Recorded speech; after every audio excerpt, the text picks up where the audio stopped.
नमस्कार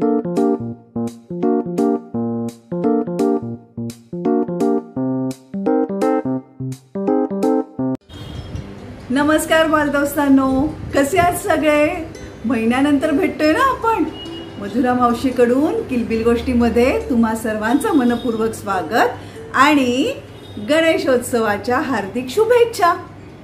मुलांनो, तुम्हाला माहिती आहे का, किलबिल गोष्टीला आज 1 वर्ष पूर्ण होत आहे. ह्या गणेश चतुर्थीला मागच्या 22 ऑगस्टला गणेश चतुर्थीच्या दिवशी आम्ही पहिली गोष्ट तुमच्या पुढे घेऊन आलेलो, गणपती बाप्पाची. आणि बाप्पाच्या कृपेने अनेक वेगवेगळ्या गोष्टी आम्ही या वर्षभरात तुमच्या पुढे घेऊन आलेलो आहोत. आणि हा सिलसिला चालू राहणार आहे. फक्त ह्यावेळेला थीम वेगळी आहे.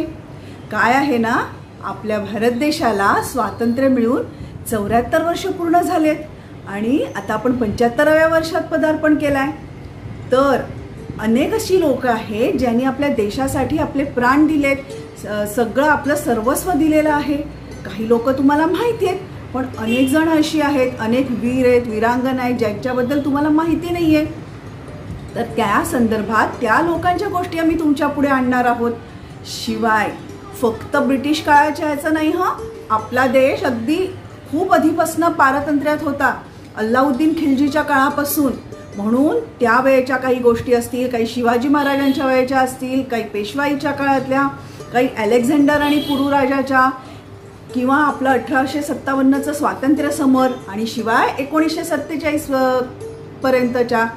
तर अशा वेगवेगळ्या गोष्टी, वेगवेगळ्या वीरांच्या गोष्टी आम्ही तुमच्या पुढे आणणार आहोत. या निमित्ताने मग आज आपण कोणाची बरं आम्ही गोष्ट घेऊन आलेलो आहोत? चला तर मग ऐकूया ती गोष्ट आपण श्रेया मावशीकडून. ओव्हर टू श्रेया मावशी.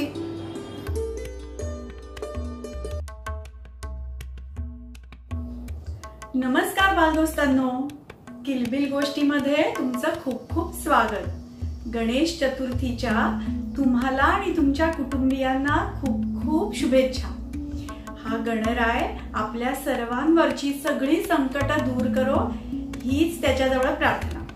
मधुरा मावशीने सांगितल्याप्रमाणे आपल्या किलबिल गोष्टींना तब्बल 1 वर्ष पूर्ण झालेलं आहे. आणि या प्रवासानंतरच आपण आता पुन्हा एकदा गोष्टींच्या एका अनोख्या सफरीला जायचंय. येणार ना मग सोबत? चला तर मग. बालदोस्तांनो, बरोबर 100 वर्षापूर्वीची गोष्ट आहे. 1921 साल, डिसेंबर महिना. जस्टिस क्रेगट आपल्या आसनावरती बसले होते आणि त्यांच्या समोर एका मागोमाग एक आरोपी येत होते. बालदोस्तांनो, 1921 साल म्हणजे आपला भारत देश त्यावेळेला पारतंत्र्यात होता. ब्रिटिशांचं जुलमी राज्य आपल्या भारतावरती होतं आणि भारतातली सगळी जनता या न त्या प्रकारे, ज्या जमेल त्या प्रकारे ब्रिटिशांचा सामना करत होती. त्यांच्या विरोधात शस्त्र उगारत होते, त्यांच्या विरोधात असहकार पुकारत होते. जसा जमेल तसा प्रत्येक जण ब्रिटिशांना विरोध करत होता. महात्मा गांधींनी असहकार चळवळ पुकारली होती. असहकार म्हणजे ब्रिटिशांना कुठच्याही प्रकारचं सहकार्य करायचं नाही, म्हणजे ब्रिटिशांच्यासाठी नोकऱ्या करायच्या नाहीत, त्यांच्यासाठी व्यापार करायचा नाही, त्यांच्यासाठी दुकानं चालवायची नाहीत, त्यांच्या शाळा कॉलेजांमध्ये शिक्षण घ्यायचं नाही. एवढंच काय, तर त्यांच्या मंत्रिमंडळात त्यांना सल्ला देणाऱ्या सल्लागार मंडळात सुद्धा सामील व्हायचं नाही. सगळीकडे हीच धूम माजली होती.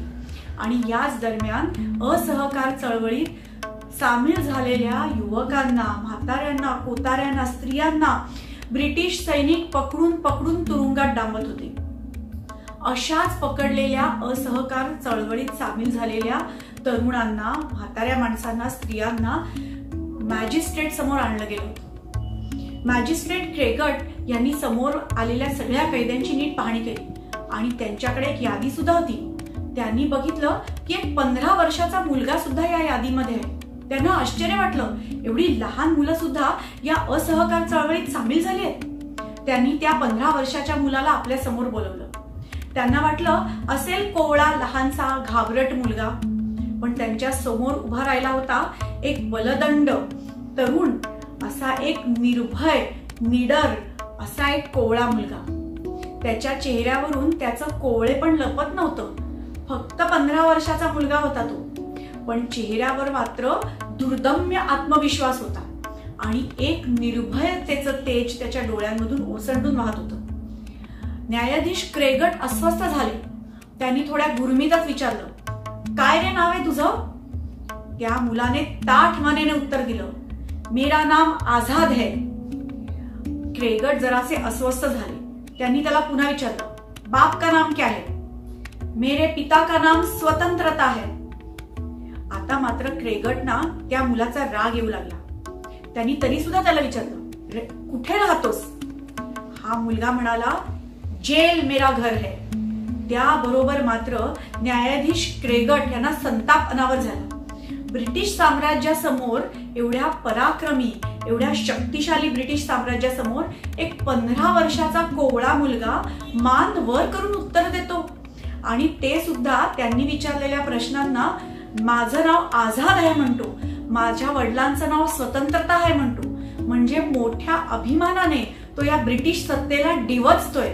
त्यांची नांगी चांगली ठेचलीच पाहिजे असा विचार क्रेगट यांच्या मनात आला, आणि त्यांनी ताबडतोब जराही त्या मुलाच्या वयाचा विचार न करता शिपायांना फरमावलं, ह्याला घेऊन जा इकडनं आणि कोठडीत टाका. जवळजवळ रोज त्याच्या अंगावरती 15 आसुडाचे फटके ओढा. बालदोस्तांनो, 15 वेताच्या छड्या त्या 15 वर्षाच्या मुलाच्या अंगावरती ओढल्या जाणार होत्या. तुम्हाला माहितीये, ही वेताची छडी तुरुंगात जी वापरली जाते ती साधी सुधी नसते. एक वेत जरी पाठीवर बसला तरी आपल्या रक्ताबरोबरच तो मांसाचे तुकडे सुद्धा उखडून काढतो. इतका कठोर तो वेत असतो. अशा वेताचे 15 फटके रोज या तरुण्या मुलाच्या अंगावरती पडत होते. पण हा मुलगा असा होता की तोंडातून हू काचू आवाज सुद्धा त्याच्यात येत नव्हता.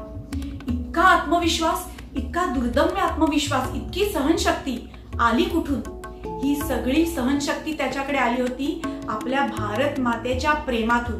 केवळ एकच आणि एकच स्वप्न होतं की आपल्या भारत मातेला या जुलमी ब्रिटिशांच्या जोखडातून आपण स्वतंत्र करायचं. बालदोस्तांनो, हा युवक, 15 वर्षाचा हा युवक म्हणजे आपले चंद्रशेखर आझाद. या चंद्रशेखर आझादांचं मूळ नाव म्हणजे चंद्रशेखर तिवारी. एका लहानशा खेड्यातून आलेला हा छोटासा युवक.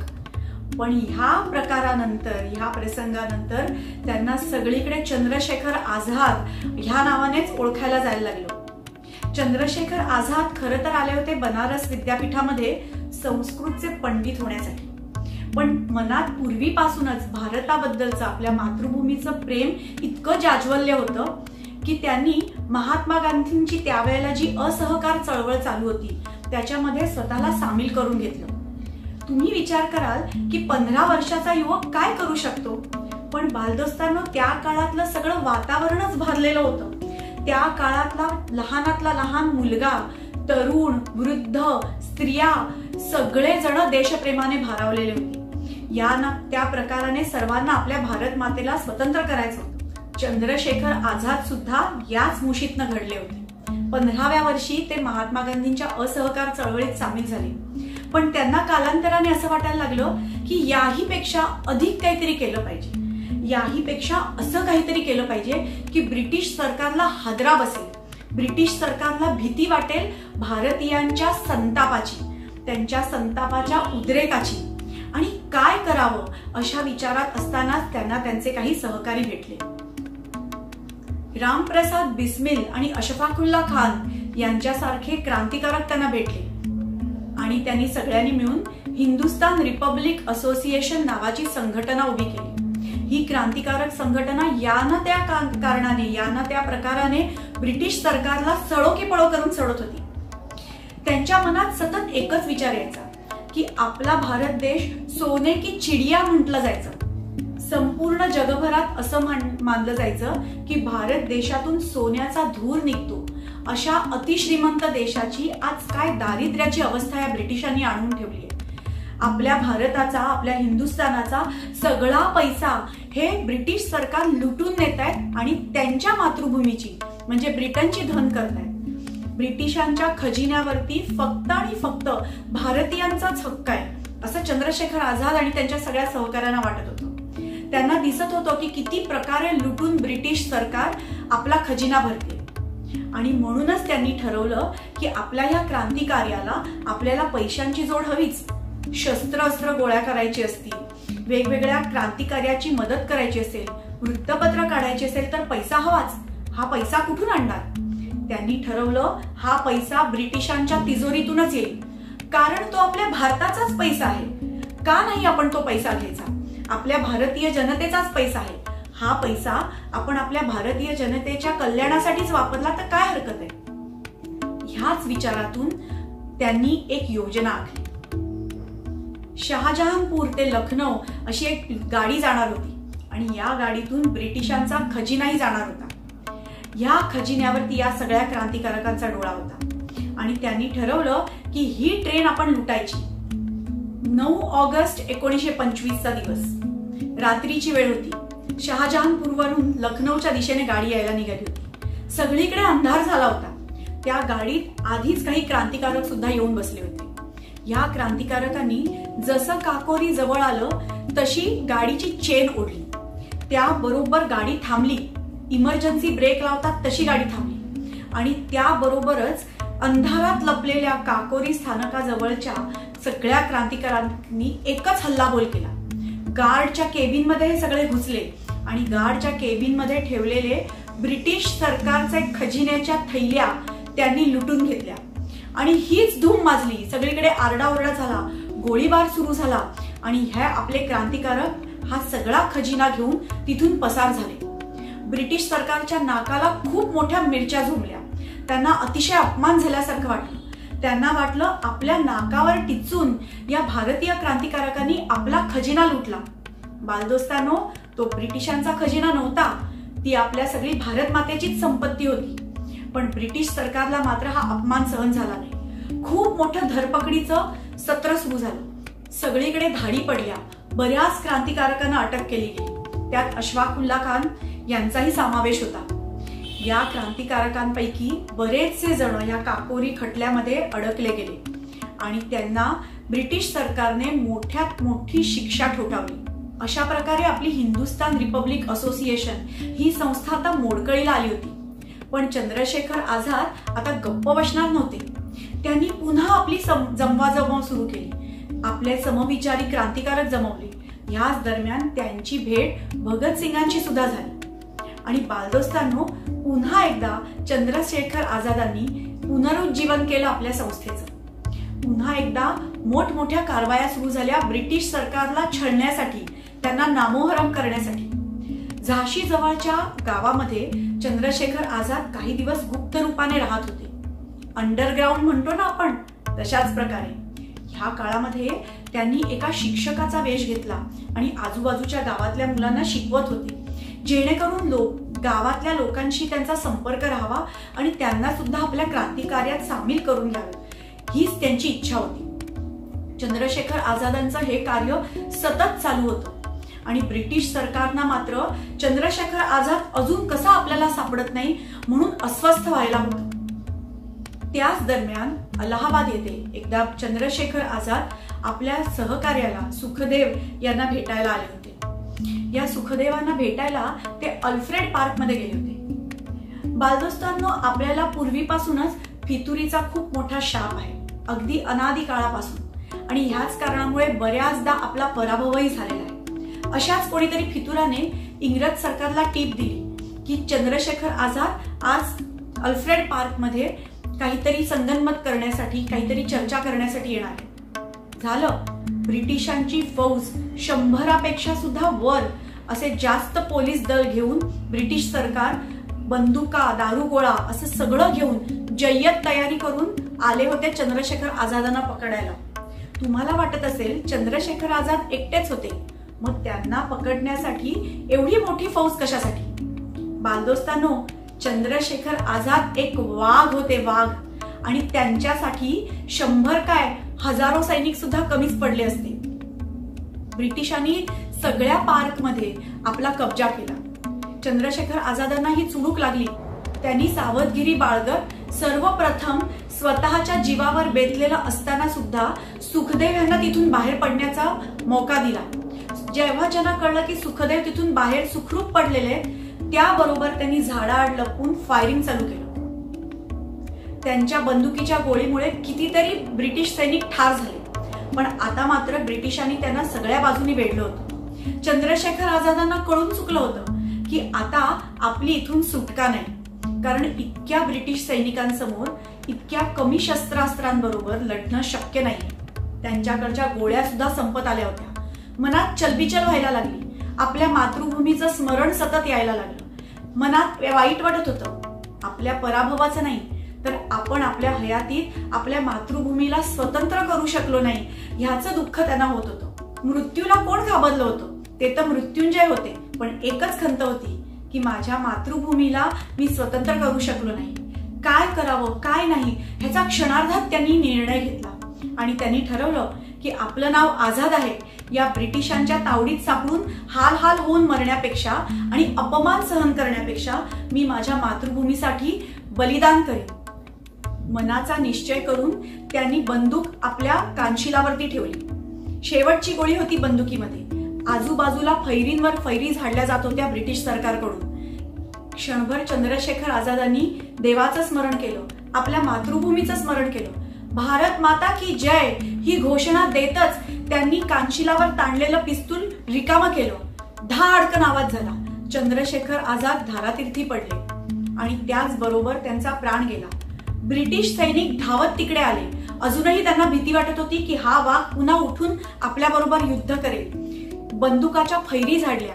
धारातीर्थी पडलेल्या चंद्रशेखर आझादांना सुद्धा ब्रिटिश सैनिक अजूनही घाबरत होते. ब्रिटिश सैनिक जवळ आले आणि त्यांनी पाहिलं की हा भारत मातेचा सपूत भारत मातेच्या संरक्षणासाठी आपलं आत्मबलिदान देता झाला.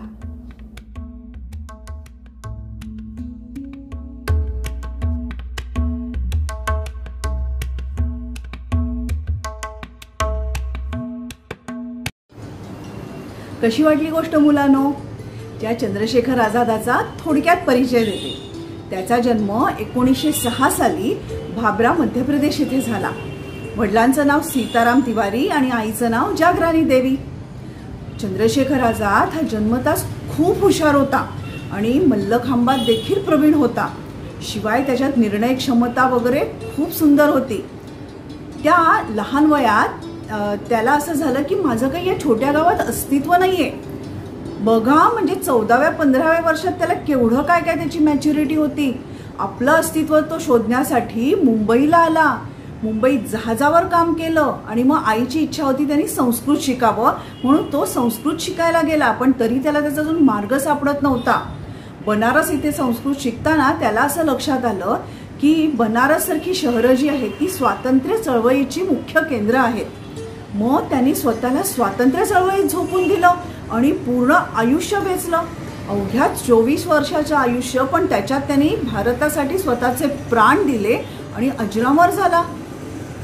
आत्ताच्या काळात बघा ना तुम्ही, 24व्या-25व्या वर्षी सुद्धा मुलं स्ट्रगल करतायत. सेटल झालेले नसतात, त्यांना निर्णय घेता येत नाहीत, पूर्णतः पेरेंट्सवर अवलंबून असतात.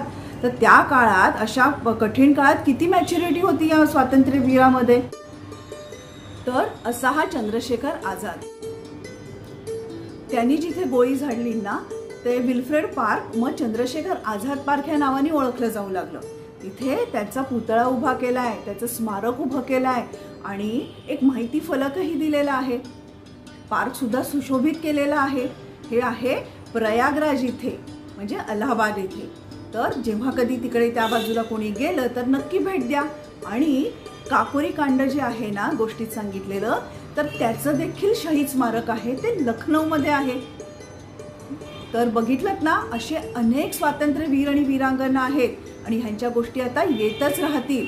आणि माझी एक रिक्वेस्ट आहे तुम्हाला मुलांनो, काय करा माहिती आहे, आमची गोष्ट ऐकताना ना एक नोट डाऊन करायला एक वही आणि पेन घेऊन बसा. ह्या ज्या गोष्टी मी सांगतोय ना त्याच्यातले मुख्य पॉईंट्स नोट डाऊन करा. काय माहिती आहे, पुढे मागे तुम्हाला या संदर्भात कधी माहिती लागली ना तर पटकन रेफरन्स म्हणून उपयोगी होईल. आणि काय ना, गुगल महाराजांतर्फे मिळतातच आपल्याला सगळे इन्फॉर्मेशन सगळे मिळते, पण हे जे पॉईंट्स तुम्ही नोट डाऊन करताना ते तुमच्या पक्क्या लक्षात राहतं. आणि अचानकपणे जर तुम्हाला माहिती हवी असली ना तर हेच पॉईंट्स मदत करतात. एक इतिहासाच्या गोष्टी असल्यामुळे हे मी तुम्हाला सांगते. कशी वाटते ही सिरीज, आवडते का नक्की आम्हाला सांगा. गोष्टी आवडली असेल तर लाईक करा आणि चॅनल सबस्क्राईब केला नसेल तर सबस्क्राईब करा. आता लवकरच भेटतच राहू सतत. आता गोष्टी डिले होणार नाहीये. चला तर मग भेटूया आपण लगेचच परत लवकरच. बाय.